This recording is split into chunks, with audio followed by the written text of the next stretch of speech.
práctica docente ha sido una temática relevante en la investigación educativa y en los procesos de formación docente, ya que se trata de un referente central para la educación y los procesos curriculares.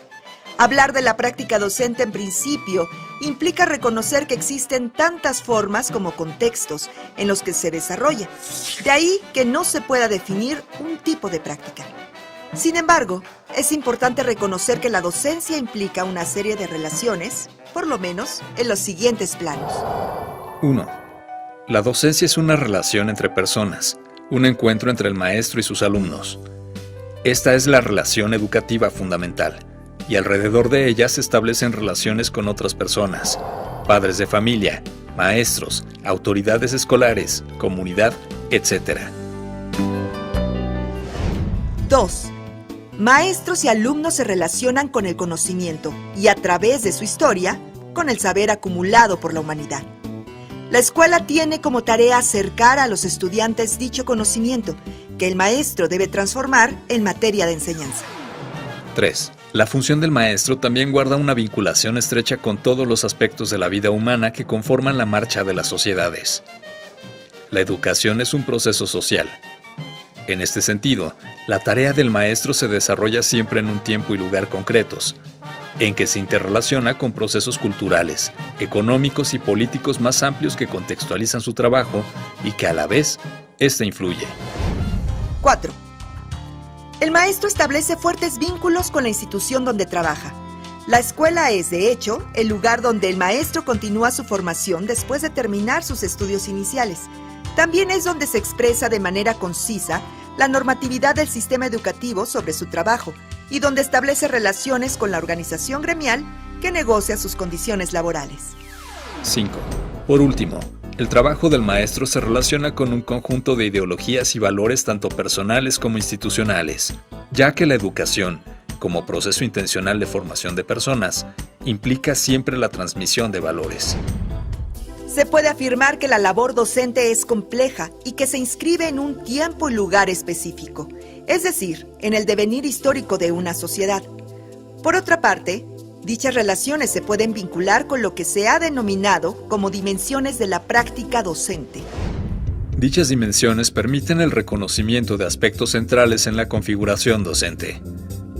Así, la reflexión de la dimensión personal, es decir, de los motivos que llevaron a la docencia, las motivaciones para seguir ejerciéndola, las experiencias significativas que se han tenido, las expectativas de futuro, entre otros aspectos, favorece la afirmación de la persona del maestro, dado que su labor incide directamente en la forma de ser y estar en el aula. Por otro lado, la dimensión interpersonal implica el tipo de relaciones entre los individuos involucrados en el proceso educativo, en particular entre colegas, estudiantes, madres y padres de familia, así como con las y los directivos. El tipo de convivencia y las relaciones interpersonales que se dan en la escuela son la base de un conjunto de aprendizajes sociales sumamente importantes para el cuerpo docente y el estudiantado.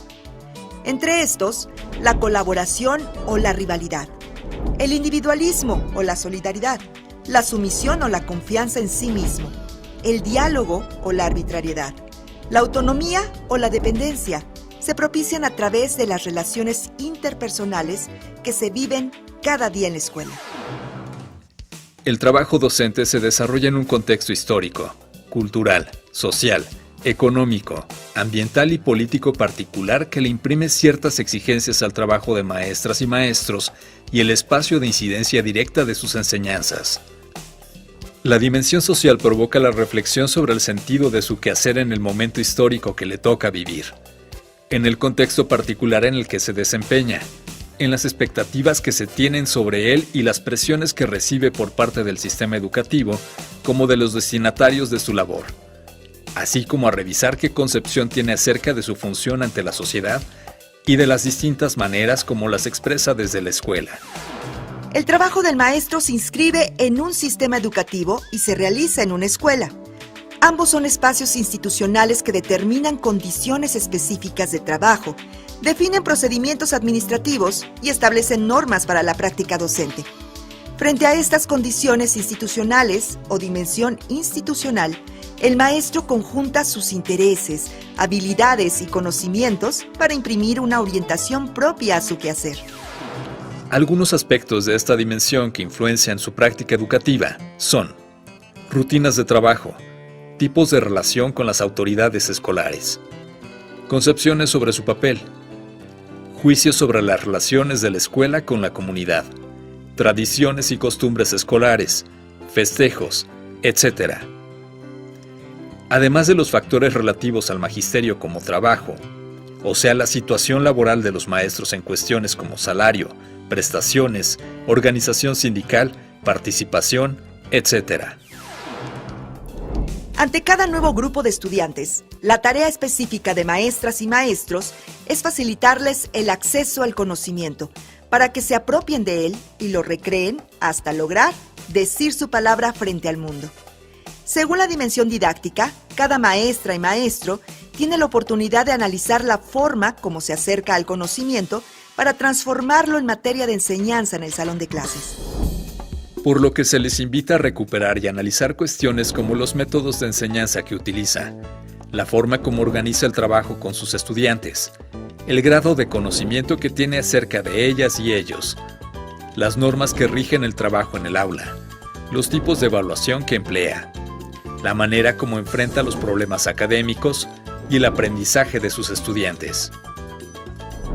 Por último, es necesario destacar que el proceso educativo nunca es neutro.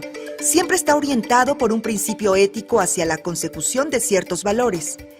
En este, la maestra y el maestro tienen un papel significativo para la formación de ideas, actitudes y modos de interpretar la realidad de sus estudiantes. Los valores que guían la práctica educativa cobran vida y se recrean o se invalidan en el salón de clases y en la escuela a través de las personas y de las relaciones que se establecen entre ellas. Al incluir la dimensión valoral en la reflexión de la práctica docente, se propone el análisis sobre el conjunto de creencias, actitudes, convicciones e ideología que conforman su código valoral, a partir del cual la vida personal y profesional de las y los docentes adquiere determinado significado. La importancia de analizar aspectos valorales parte del hecho de que cada maestra y maestro, de manera intencional o inconsciente, comunica y transmite continuamente su manera de ver y entender el mundo, de valorar las relaciones humanas y de apreciar el conocimiento, aspectos de gran trascendencia en la experiencia formativa del estudiantado en la escuela. Por otra parte, se denomina relación pedagógica a cómo se expresan de manera conjunta las relaciones contenidas en las dimensiones anteriores y caracteriza la práctica educativa específica de cada educadora y educador. En esta se evidencia cómo experimentan la idea que tienen de su función en el marco de las normas institucionales que condicionan y delimitan sus prácticas diarias. De la claridad con que cada maestra y maestro logre definir su papel mediante la integración de las dimensiones mencionadas, dependerá que su práctica educativa tome el camino hacia una relación opresora, de imposición hacia el estudiantado, o por el contrario, hacia una relación liberadora en la que se recree el conocimiento sobre la base del respeto y el apoyo mutuos en el proceso de desarrollo personal, tanto de sus estudiantes como de sí mismo. En síntesis, las 6 dimensiones de la práctica docente y la relación pedagógica se presentan como una pauta de análisis para que maestras y maestros sean capaces de 1. Analizar cada uno de los aspectos que abarca su trabajo y tener una visión de conjunto del mismo. 2. Entender las influencias e interrelaciones que moldean su trabajo, así como las causas o razones de una serie de situaciones que, aunque son frecuentes en el proceso educativo, no son tan evidentes. 3. Articular teóricamente su saber pedagógico. Al analizar su práctica y reflexionar sobre ella, podrán construir poco a poco una nueva, distinta y mejor fundamentada, centrada en las particularidades y necesidades de sus estudiantes. Ahora bien, la reflexión de las y los educadores podría no tener sentido si mantiene una actitud de resistencia al cambio. Las actitudes y expectativas del profesorado son factores clave para la educación intercultural. El equipo docente debe reconocer que la escuela necesita cambiar y estar convencido de que ellos son capaces de realizar innovaciones educativas para adecuarse a las diversas exigencias del estudiantado, de manera que existe igualdad de oportunidades para que la totalidad alcance los objetivos educativos. Al respecto, Schmelkes señala la necesidad de que las y los maestros se apropien de su papel en la construcción de interculturalidad y en la profundización de la democracia, que crean que dicho objetivo es posible y lo asuman. Este requisito es de naturaleza motivacional y afectiva. Para ello, Schmelkes sostiene que las y los docentes y directivos deben 1. Comprender la cultura como elemento definitorio de los grupos humanos que transforman su entorno, sobreviven en él y construyen su explicación del mundo y el sentido de su vida. 2. Reconocer que los estudiantes traen consigo conocimientos, saberes, experiencias y valores, expresiones de su cultura que deben de ser reconocidos y aprovechados en el aula para asumirlos como puntos de partida de aprendizajes posteriores que enriquezcan a los demás. 3. Desarrollar una pedagogía para la formación ética. 4. Reconocer el racismo encubierto para convertirlo en objeto de reflexión y análisis grupal. 5. Lograr una convivencia respetuosa en la escuela y en el aula. 6. Trabajar en equipo y tomar decisiones participativas, en que se escuche y respete la voz de la minoría y exista libertad de expresión. Es preciso aceptar la relevancia de las diferencias culturales y lingüísticas del estudiantado, pues los patrones culturales aprendidos de forma natural influyen en las formas de percibir la realidad, de relacionarse con el mundo y de comunicarse. Por ejemplo, diversas culturas perciben el tiempo, el espacio y la autoridad de distintas maneras. Los estilos de percepción y de comunicación son influenciados por factores socioculturales, y estos, a su vez, afectan los procesos de aprendizaje y de socialización del alumnado. Las actitudes de las y los docentes son el factor determinante respecto del tipo de respuesta educativa que una escuela puede ofrecer ante la diversidad del estudiantado. Estas actitudes repercuten en el currículum y en su aplicación, en las normas, en la organización de los grupos de alumnos, en el desarrollo de la participación de los actores involucrados y en las expectativas que mantienen sobre cada uno de sus estudiantes. En conjunto, se trata de dimensiones que configuran parte de la cultura escolar. De ahí la relevancia de su análisis, reflexión y transformación constante, orientada a la construcción de una escuela y una educación democrática, plural, abierta a la diversidad.